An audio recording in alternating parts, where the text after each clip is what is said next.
His wife took off down the road. Car started smoking.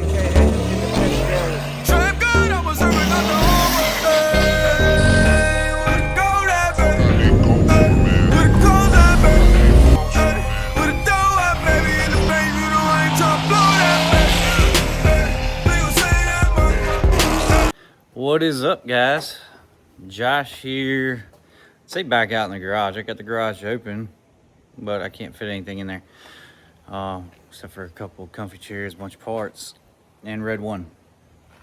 Behind me, I have what is one of my biggest, I don't like these.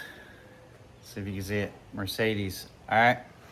Anybody that knows me knows that German cars is my kryptonite. All right. There's a few cars that I'll struggle with anyways. Every mechanic knows that, but you have to be a special type of mechanic to work on Mercedes. All right, a little over a year ago, I opted to just not take on any more jobs outside of my neighborhood.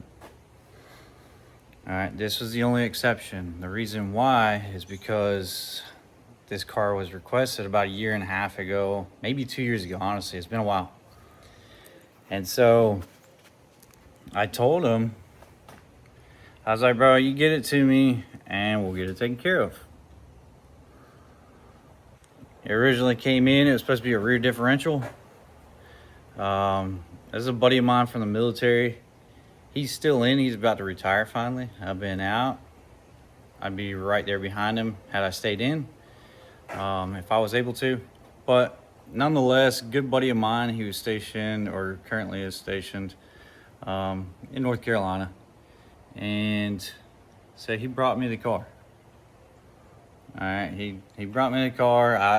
I figured, man, if you're willing to bring it this far just to have me work on it, I'll go ahead and take care of you, man. But like I said, I'm not a huge fan of Mercedes. There was something of an issue. A little backstory on it. It's his wife's. She took it to go get an oil change at one of those quick oil change places. Unfortunately, it is German, it's a little tricky. So what they did is they actually drained the front differential fluid and then proceeded to fill it back up with oil in the engine. Put that in the right spot. His wife took off down the road. Car started smoking. I mean, not too far from the shop. She shut the car off and she called the shop. They took it back, looked at the cameras, found out what the technician had done, and so they went ahead and they filled the differential back up and drained half the oil out, or all the oil, and redid everything. Okay, all is good.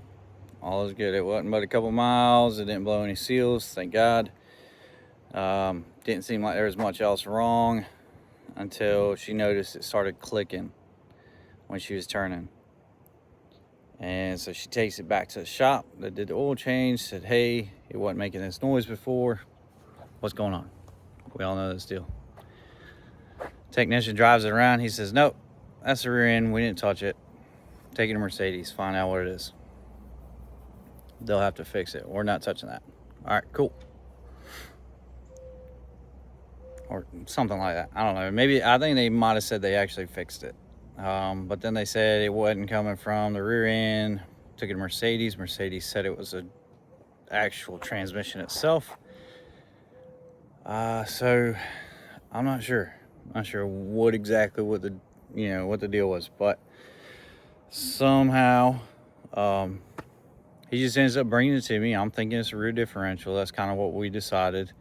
And he brings it to me, get it unloaded. As he's unloading it, I realize it's not coming from the rear diff. Doesn't sound like it's a transmission issue. So I pulled the CV axles out of the front just to verify my suspicions, and we verified it. Front diff was the problem. So we ordered a used front diff off of eBay, and now I get to try to install that. Yay me.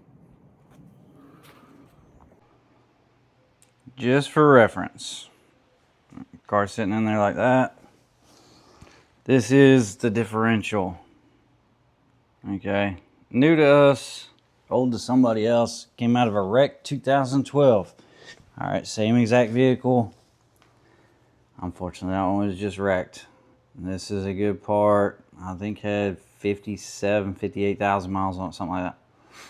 So hopefully this should get us. All right, and this is the orientation of it. So it's something like that. I don't know if you guys can see that, but yeah, it sits something like that. So there's a bolt up top. Looks like we got a bolt here, and a bolt here. All right, not bad. Looks like somebody was unsuccessful at removing the half shaft CV axle, so I'll see if I can get that out. But the fact that it was a front diff, I wasn't terribly excited about, and I'll show you guys why. If you look, all right, this is the front diff. This is the bottom of the front diff. All right, this is one of those bolts I was telling you about. That's another one back in there. These are inverted Torx for one. All right, just one of many reasons why I'm not a huge fan of German vehicles. This thing is leaking though. All right, the car has been sitting for the past few weeks in my yard, hasn't moved, and I pulled it in the driveway, which was dry. All right, it's stained, but it was dry. And it's been here about 5 minutes. There's the inverted Torx that I was talking about. There's this one. And there's one up there. And if you can see the kind of the whole picture there, we got this, and that's clearly bigger. So normal job calls for dropping the subframe, whole subframe. I don't want to do that, so I'm going to attempt to drop the rack and pinion and this brace, and just maybe, but if not, well, I guess I'll be doing it the way they say it should be done. Should be a real blast.